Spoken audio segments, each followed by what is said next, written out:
put it up here. Fine, I'll sit. I have to sit in the front. Okay. Yeah, I am that kid. I just don't want to be intimidating up here. Don't only talk to me. You're talking about class.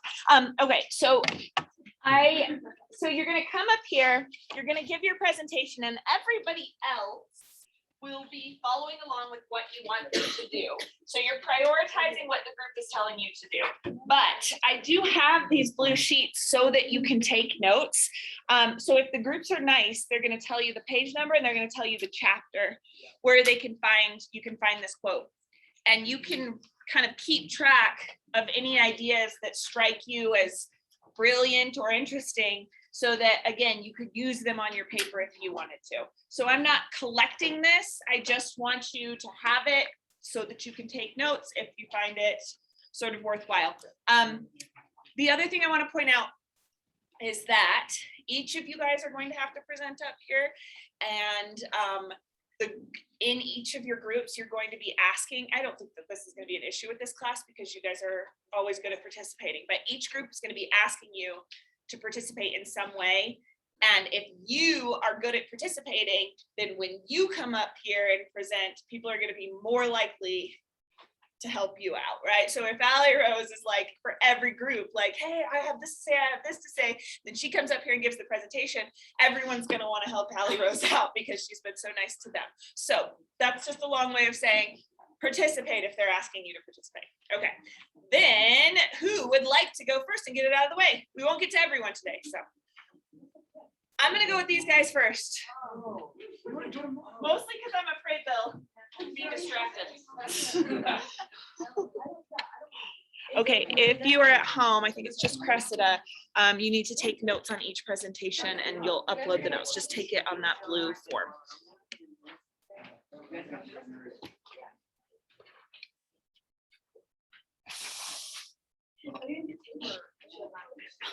There's little clips.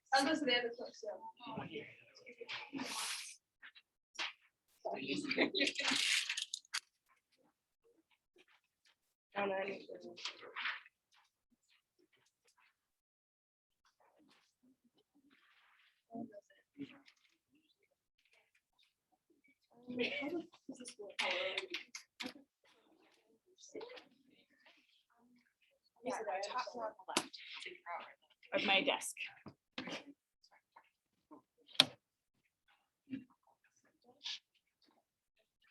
Hey guys, it's on page 38 if you guys want to look at your book. And that's chapter 10.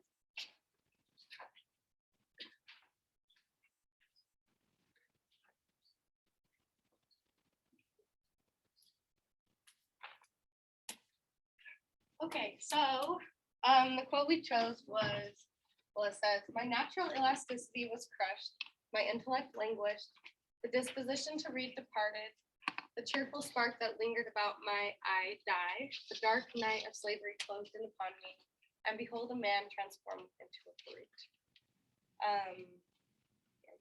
Okay, so there were three main things that we really liked about this quote.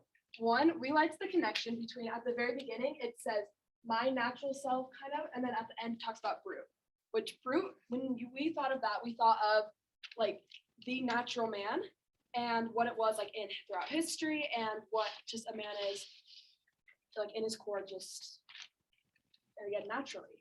But up here he talks about his own natural self. Again, we liked how he talked about elasticity and being transformed, and then at the end of every little like section, he used words like crushed, languished, departed, died, and closed, and dark was in the middle of one.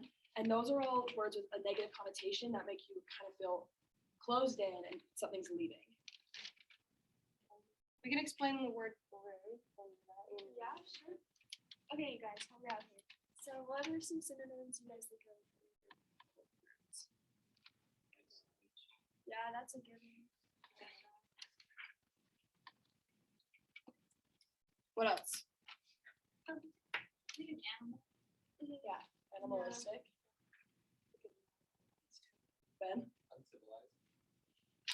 Lexi?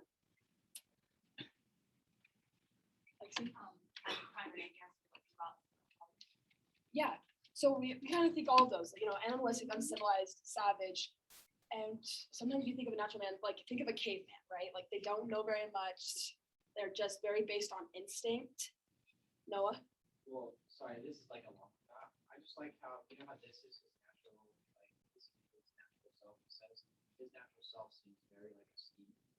Like he talks about his intellect, his disposition to read, the cheerful manner that he has. So like, I just think it's interesting that he said like he's not saying he's above other people. Like how he say this is natural man is a good group. Okay, that's one thing I really wanted to touch on. So thanks, Noah, because we liked how at the beginning of every one, we kind of drew little arrows and underlined. But the beginning of every section started with my intellect or disposition to read, cheerful spark in his eye, and all of those things then ended with one of these words when, let's see, the dark night of slavery transformed him.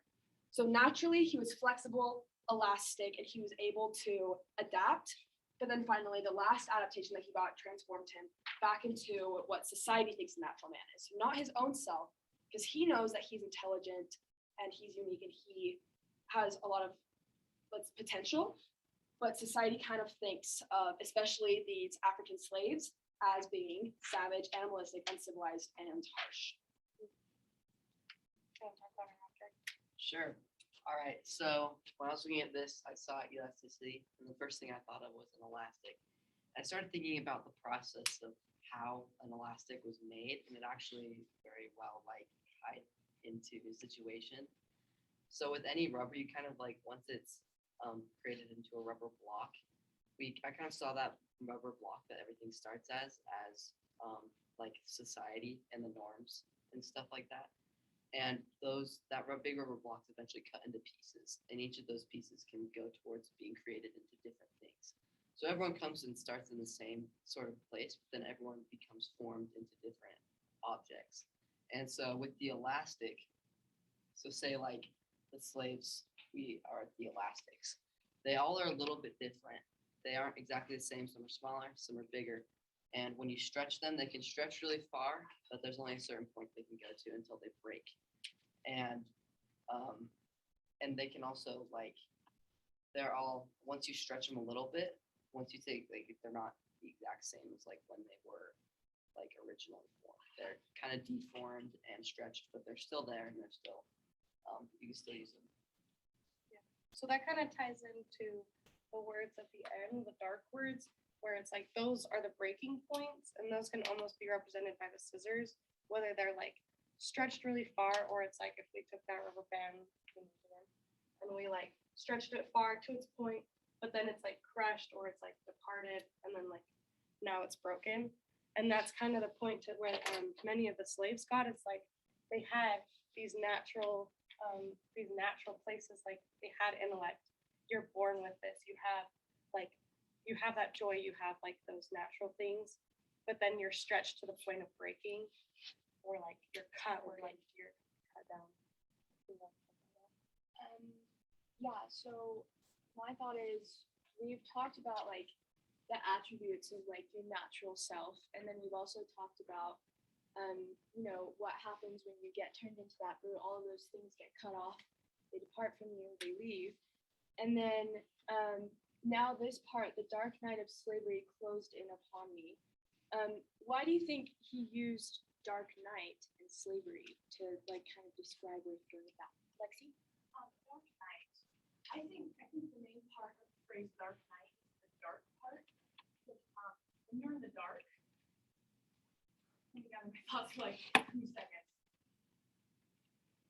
When you're in the dark, obviously you cannot see anything, and so I think this slavery is limiting his vision on kind of actual life. He's only seeing slavery. He's no longer seeing what he describes as the cheerful spark. He only sees slavery, so it just very limits what he sees. Yeah, good. So dark night is kind of it's telling them that he's losing sight of his natural self because of slavery. Noah? Can I circle back to the elasticity? Yeah. I saw it was interesting the word that he uses is crushed. You guys talk a lot about stretching, but he says crushed. To me, that's almost instead of stretching, You know how like erasers would make the same things? So I think that it's instead of like being stretched to break point, it's almost like he was told to fit this mold, right? Like erasers are in a mold. Erasers are like they're the same substance, but instead of like from that block that we started with, like Noble said, like instead of becoming a rubber band, this stretch and all this elasticity, you return into something that will never stretch. You return into something that like it's a block. It doesn't do anything, right? Like an eraser. I mean, it has a purpose, but it's like it's not able to stretch. It's relative or whatever rubber band can. I just thought it was interesting that like that's almost the way to do it. I'm not saying you guys are wrong. Like that, Well, we have. Well, yeah, we had brought an two eraser. objects, Yeah. you guys talk about language, like Yeah. stretching. But I just thought that it was weird for him to be like elasticity crushed. Because you don't think They of, don't go like, together. erasers connecting. You know, that's like saying you like you don't do that. But The other just, side's just gonna like go too. it's almost two different like textures thrown together. But I like how that. You guys are right with that, I guess. But I like how you said crushed for like something that should be flexible. You never say this. Yeah. Yeah, I think you listened in on us. You Sorry. Yeah, they're not so- great. Yeah. I was Like, gonna then- talk then- about how. Oh, I was gonna- Oh, okay. So yeah, so the eraser, like you said, it comes from the same block, the same rubber. It all comes from oil and everything. Just like in his situation, he's a slave, but he wasn't born a slave per se. Like he was born a child from just a regular mother, but he was formed into a slave by his masters, society, just the color of his skin. So it's like it's all rubber, but what it goes through makes it what it is today. Like I could erase something with this, and it would change shape, it would change color, and it just kind of like forms a person, I guess.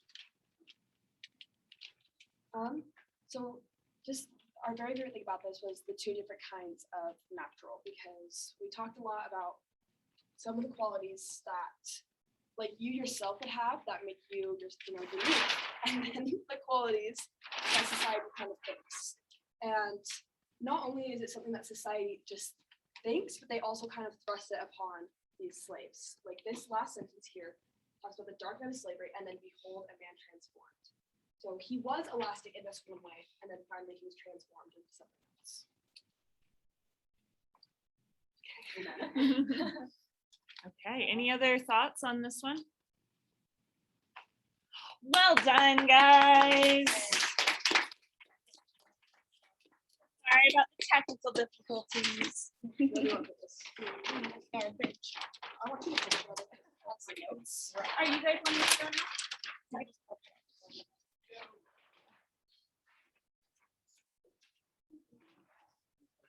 There is this. Yep.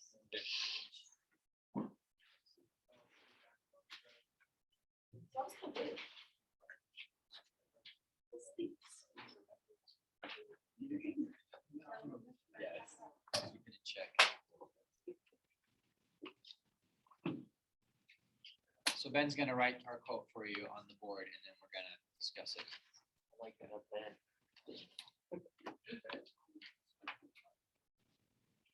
Actually, that's cool. Thank you.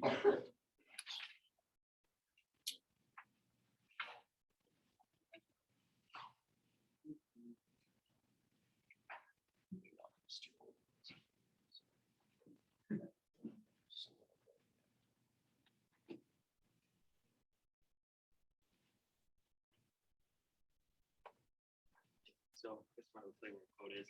Page 12, chapter 4, bottom of the page, second paragraph. We're focusing mostly on sentence 3, though sentence 1 and 2 are in there. And the entire paragraph actually has a lot of the we are. So that's where we are.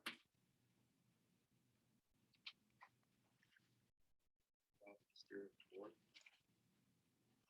Oh, yeah, so, Should I start now? yeah, go ahead. and Okay, start. sorry. I didn't know if we wanted to wait for the quote. Yeah, to be you should do the out. 3 points too, just say the Okay, 3 points. Okay, so we have taken this quote and we've broken it down to 3 main points. So in your notes, it might be a good idea to like have kind of bullet points. But our 3 main points are the context, the rhetoric, and the diction. So I am going to be talking briefly about the context. So the context of this this quote, this is when Frederick Douglass moved to Mr. Gore's into Mr. Gore's care. He, if you look a little bit ahead in the chapter, so sorry, this is the first paragraph. If you read the first paragraph, does anyone want to read that for us? Mr. Hopkins remained for a short time in the office of overseer. Why his career was so short, I do not know, but suppose he lacked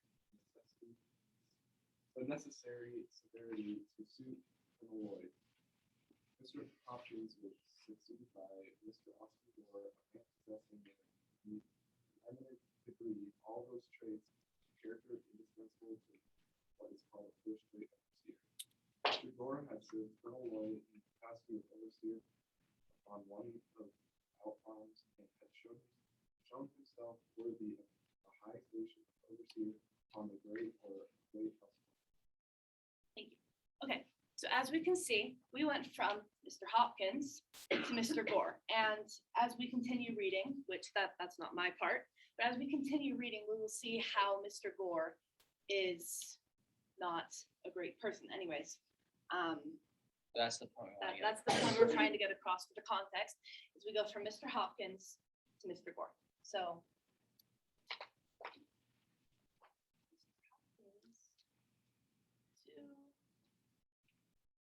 Mr. Gore,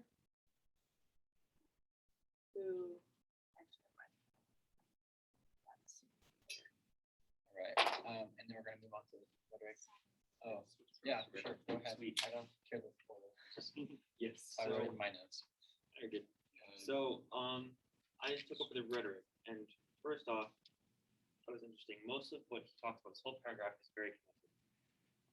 What he talks in the beginning, he talks at the end, and brings it all together. But the sentence we're focusing on is he was just a man for such a place, and it was just a place for such a man. And we realize this is a claim. And so I'm going to ask you guys, what kind of a claim would you say this is?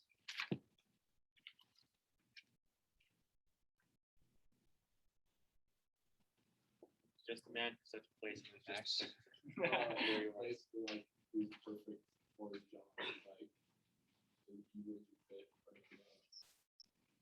Perfect. But yeah, but What- specifically like what type of Which claim? type of though? claim? The 6 we were given. Yeah.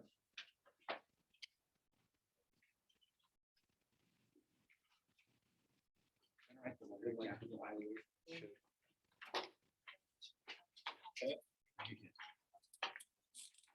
Definition? I don't know the definition. So, we didn't talk about this for a while. We ended up going to our professional here, and we ended up calling it a evaluation claim. Is that what you would agree with? Yeah. Yeah. That's So what we Max call said. it- Could you give me more? So we call this an evaluation claim because we're defining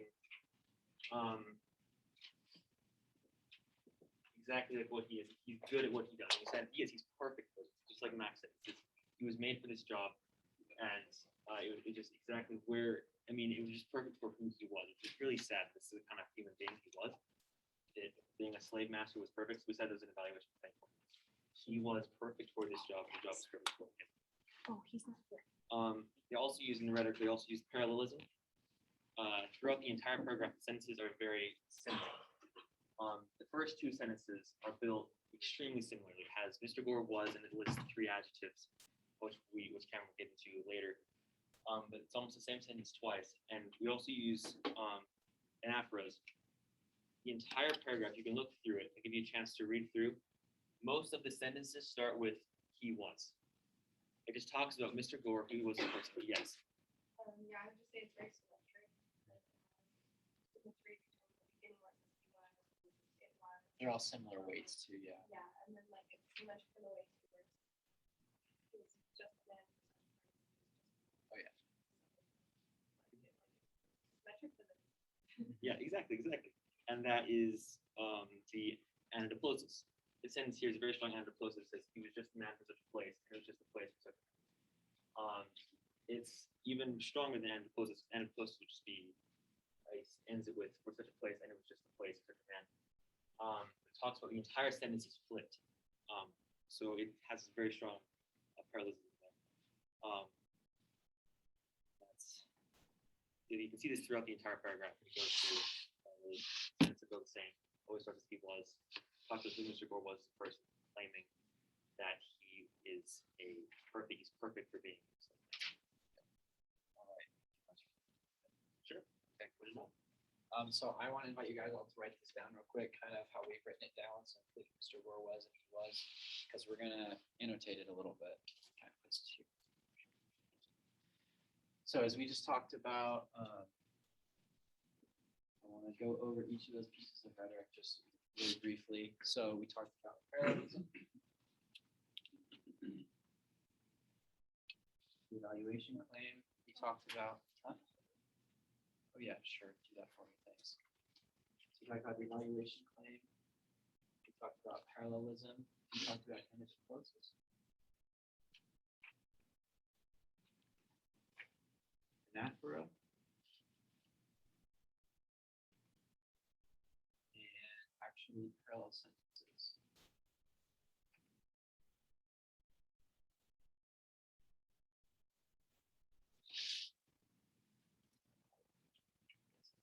Okay, so I just want to real quick. So I want to start with, well, the whole sentence is an evaluation claim. So I hope you guys can see that this is making a statement and it's backing it up. I wanted to talk about the anidiplosis here. So I've annotated all of this. Anidiplosis, I'm going to mark with a red underline. You don't have to use color. I'm making it easier for you guys. So the anidiplosis here is he was just the man for such a place. And it was just the place for such a man. We talked about how that's kind of the same thing back and forth. What that means, though, is that all the adjectives that are connected to these sentences are going to apply to both Mr. Gore and the actual place. So we're going to talk about that in a minute, like what the rest of these sentences say. But everything that's going to be applied to Mr. Gore is also applied to the place because it was just the place for such a man. Next, I wanted to do parallelism. Parallelism is different than parallel sentences. Parallelism is actually like it can be within a sentence, but it's the weight again here is the same. He was just the man for such a place. You can see that that's like as you say it, you know, like the rhythm to it is the same. So I'm marking that with this comma here. So the anidiplosis was specifically these parts of the clause, but the entire phrase here makes it parallelism. So that's just a little bit broader. They're related, they're similar, but it's a different form of rhetoric. And the purpose there is to try to, like as he puts it into a sentence, he's saying kind of more about Mr. Gore and about the place. But it's a lot easier to read the way Frederick Douglass does it. I love him for it. But we also have anaphora. I'm going to mark this with zigzag. Some of the anaphora, that's again this phrasing right here. But he was just the place, just the man for such a place. Was just the place for such a man. And does anyone have their green notebooks out right now? The rhetoric. Can someone give me the definition of anaphora? Oh, you mean right there. Yeah. It says repetition at the beginning of subsequent sentences or clauses. Right. And so these different clauses that are connected by the commas, bless you, they also relate to the parallel sentences. So parallel sentences I wanted to mark, I'll just use the same one, with circles. That's why we can put this here. You're going to see it throughout the rest of the paragraph. Mr. Gore was, he was, it was, right? So that sounds weird for me, like as I'm writing down for you guys, but you're going to see throughout the entire paragraph, it comes up like 8 or 9 times, just the way that he says it. And then finally, oh, is that actually all? Yeah. So I just wanted to show you guys like this sentence is basically the paragraph. And so as you're quoting it, like if you want to use this as a quote, this is why we talked about this right here, because everything for the whole paragraph is going to apply because of this sentence. So the adjectives that are used to describe Mr. Gore are also going to describe the place. And we know, like, just kind of when you hear this in a slave narrative, he was just the man for such a place, it was just a place for such a man, you can kind of assume that's a negative connotation. Sometimes you're going to read and it's like, oh, he was, like the nicest man I ever met, so this was like perfect for him. That's not going to be associated with the great house farm. And so you can just kind of sum up a lot of like chapter 4 actually by reading this sentence right here. So if we want to move on to the diction, then we can talk about that. So a couple sentences before, it says Mr. Gore was proud, ambitious, and preserving. He was artful, cruel, and obdurate. And the adjectives used in that sentence are kind of like contradicting kind of the sense of parallelism. Like proud and artful are both positive adjectives to describe him, but then you get to like cruel and ambitious and they're kind of negative. But then the persevering and obdurate, which are both sentences, are kind of stubborn. So it kind of makes both of the sentences like an even description for him. And it kind of gives him a sense of balance. And later on in the paragraph, it kind of brings that up in more of like a detailed manner. Like it's like he was ambitious enough to be contented with nothing short of the highest ranking overseas. Just kind of bringing a full circle back on the diction in this paragraph.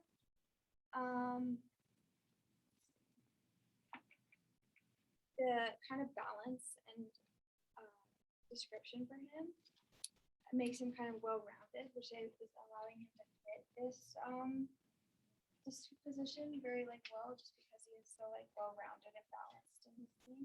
And although he uses that positive, it kind of him being so fitting for this position kind of has a negative for his personality. And then also to go with what she was saying, artful, like the way that she said that these are positive words, and she's not wrong, but the way that Frederick Douglass uses it is kind of the verbal irony we were talking about earlier. And so he's not in any way praising his master for being proud and artful, but those are like positive words. And so for him to think that, like, when you're thinking something, you're like, when someone's complimenting you and you're like, what are you really saying here?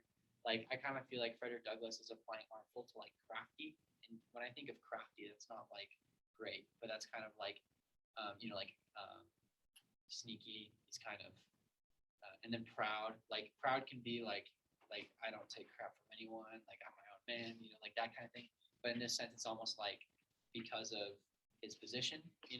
And so these positive words that Cameron has given you, they're kind of applied in a sense of like being negative because of who the person is. Because you can give like a mean person compliments, and that doesn't make them a good person, But I kind of see it as he has these qualities that that Frederick Douglass might not even be intending to, but he's kind of admiring him. Like just that, like he says, he's as Cameron's about to say probably, he's like he's persevering enough, he's artful enough. So he's got like plentiful in like talent wise, but the way that he's applying it and the way that he's going to be applying it on the farm and the way that Douglas is going to talk about it, you're going to see that he can even take like these positive things and turn them bad. Okay, I gotta cut you guys off. Sure. Lots of basically stuff. it. Okay, good. Oh, good. Well done. Okay, we need one more group to go. Anyone want to volunteer to go today? Get it out of the way, or else you'll have to go next time. All right, this group, go ahead.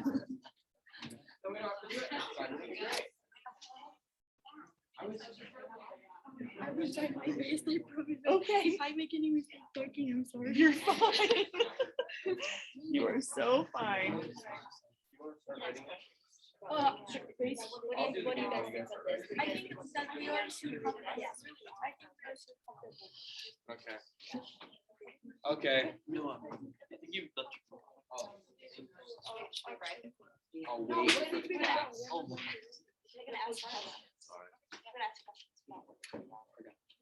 We're gonna play a game. It's called Simon Says. Simon Says stand up.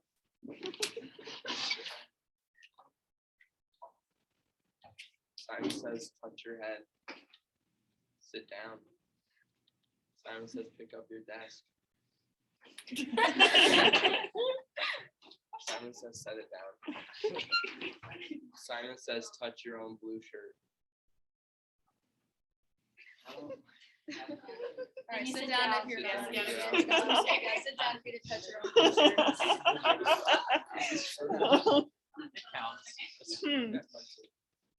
Simon says spin in 3 circles. Simon says Simon wins.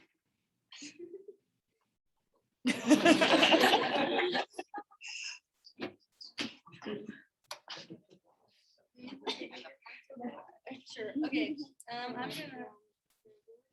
Yeah.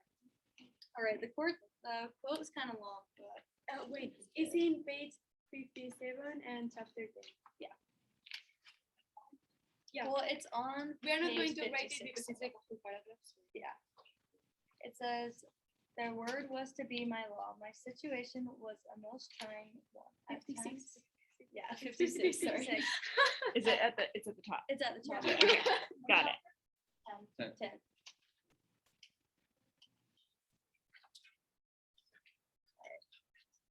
At times I needed a dozen pair of hands. I was called a dozen ways in the space of a single minute. 3 or 4 voices would strike my ear at the same moment. It was Fred, come help me to cant this timber here. Fred, come carry this timber yonder. Fred, bring that roller here. Fred, go get a fresh can of water. Fred, come help saw off the end of the timber. Fred, go quick and get the crowbar. Fred, hold on to the end of this saw. Fred, go to the blacksmith shop and get a new punch. Fred, run and bring me a cold chisel. I say, Fred, fair at hand, and get up the fire as quick as lightning under the steam box. Halloo. Not gonna do that. Yeah. Come turn this grindstone. Come, move, and rouse this timber board. I say, darky, blast your eyes. Why don't you do that some pitch? Halloo, halloo, halloo. 3 voices at the same time. Come here, go there, hold on where you are. Dang you, if you move, I'll knock your brains out. I want to start like analyzing the paragraph and the rhetorical things that are there. So the first thing I want to point out, because it's like the most notorious one, is like the imperative tone, because all that we are seeing here are orders, and well, I'm going to start with what? Yeah, so the imperative tone, and then all the phrases start with Fred and then a comma and the verb. So here I want to say that there are anaphoras, parallelism, and repetition. Anaphoras because we are like seeing the phrases like starting with the same thing. Parallelism because the structure of the beginning of each sentence is the same. It's a noun and a verb. And then repetition because like the phrases are just the same. With all these phrases, I think that the master is showing their authority and trying to impose his authority. Like trying to show Frederick Douglass that he doesn't have a choice and he has to do everything he is told to. Yeah, and then we can see here at the beginning that he's saying my situation was a most trying one. I think he's trying to show the reader that I don't know how to say it, but the person that is reading that he's aware of his situation, but he cannot change it. It's like he is aware, but he doesn't know how to do it, like to change it. And then I want to point out this because it's interesting how he's repeating it. He says 3 or 4 voices would strike my ear at the same moment, and then at the end he says 3 voices at the same time, repeating it. So it's he's like showing how tired he is, but he must work. He cannot do anything else. Then he's also repeating come, move. Like the orders are always the same, are always about work. He cannot rest. And then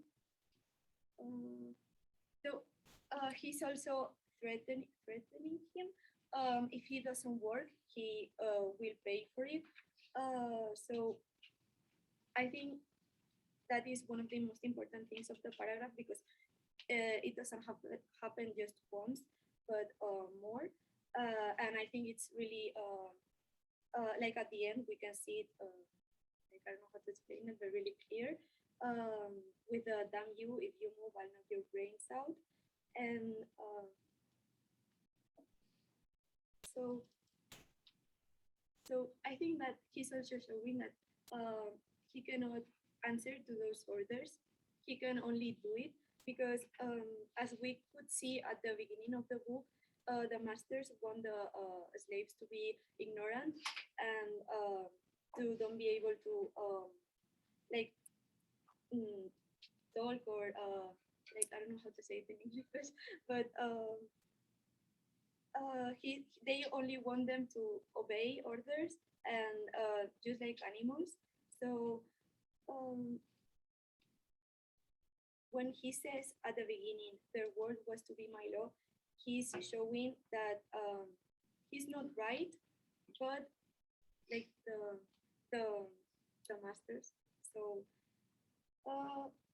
I also want to point out when he says I was called a dozen ways in the space of a single minute, showing how impatient was the master and that he couldn't wait. He had to do everything at the moment without being able to rest. And like as humans, we need to rest, and he wasn't able to do it, showing like how dehumanized was treated by the master. And then there are some expressions, like for example, when he says, I don't know how to pronounce it, but this and this. Yeah, so he's not showing like the manners to treat a person. He's talking as if he wasn't important, as if he didn't have to show any respect for Douglas. So also he is dehumanizing him another time. Like instead of being polite or with a good speech, he is just treating him pretty bad. And then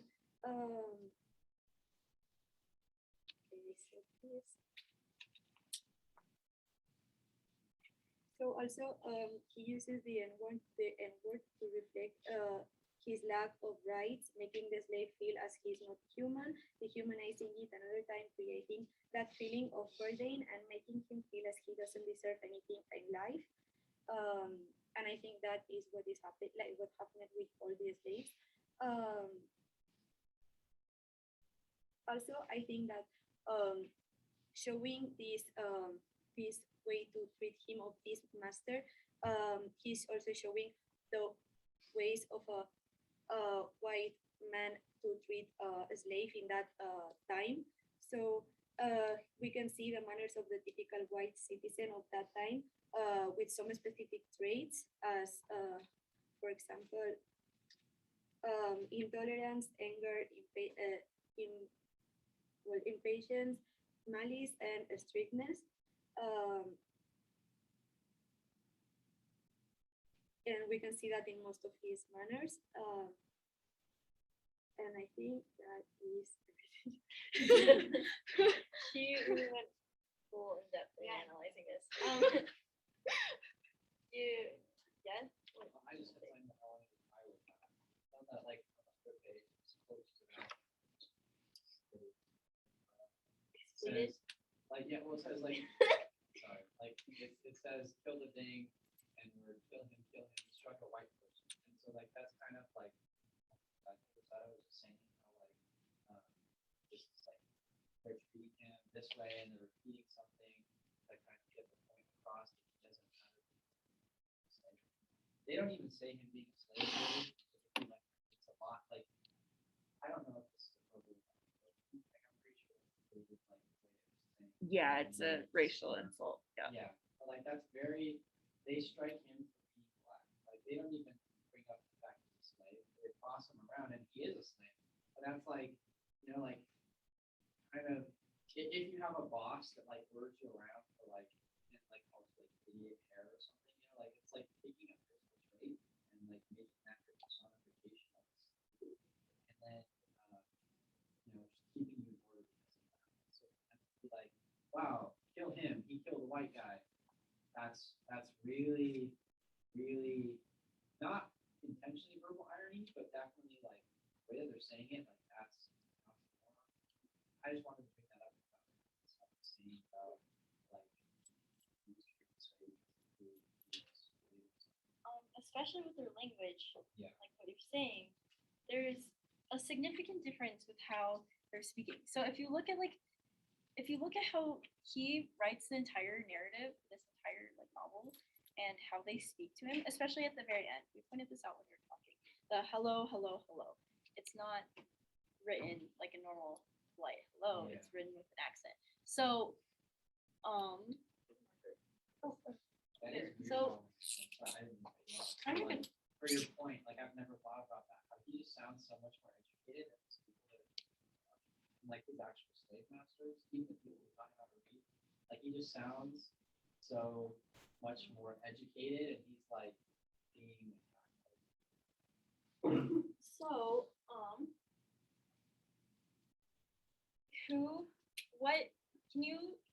can anyone give me specific ways on can anyone give me specifics on how they're different in their language? You already said like their accent. Like, wait, what? That was abusive. Wait, what did you just say? I just said kind of like kind of the words he uses. You could even say like for him, he avoids actually cursing. You know, like he's trying to be very straightforward with his narratives. But he's charged words like cursing. But these people are cursing him. So he always puts it in quotes and words used because it's not something he would actually say. So that's like just kind of academic language, I guess it's called.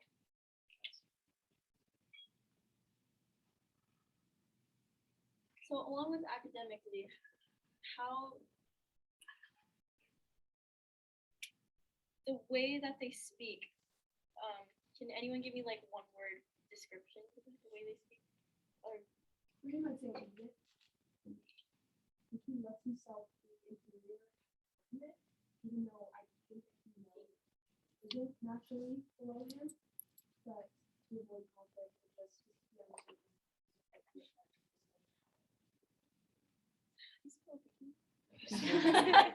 There's also a way that he's channeling all of these different voices at once, and he can represent all these different voices at once, but they can only focus on their own perspective. So he's having to juggle all of this different stuff, whereas they can't see that they need some time management skills.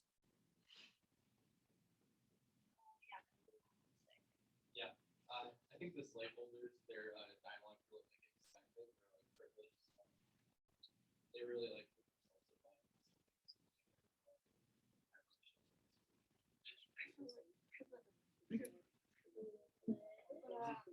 EGE. We were reading. I think there's a D before the G. And a lot of them have like, other accents, or they use like short words, like slang almost. And so like, different dialects, but like Frederick Douglass never really talked that way. He never like cut his words in half. Or, like, I don't know. Like he didn't have. I guess when I hear it in my head, I don't read it like I'm from like a deep south. You know, I read it like for some reason like I'm an educated person. I guess. We add accents. You could say like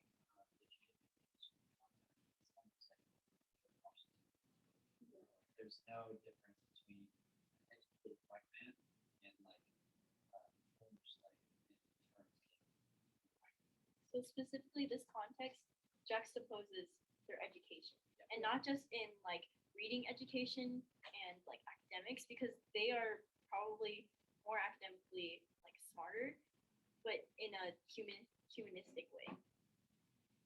Right. Back with like the educated, I think not just like academically, but like socially, like not necessarily. He isn't like obviously like up to date with us where we treat like everyone equally, right? But like back then, like he wasn't like taught manners necessarily. Like he was just like, go to this, go to this, go to this. Like I own you, like you have to do everything I say, kind of, or else like I'm gonna like hurt you or sell you off or whatever. Like he never said like please, thank you or anything, and like not just with his tone, but like there were like the words that he chose, but like the words that he was missing almost. Okay, I gotta cut you guys off. Good job.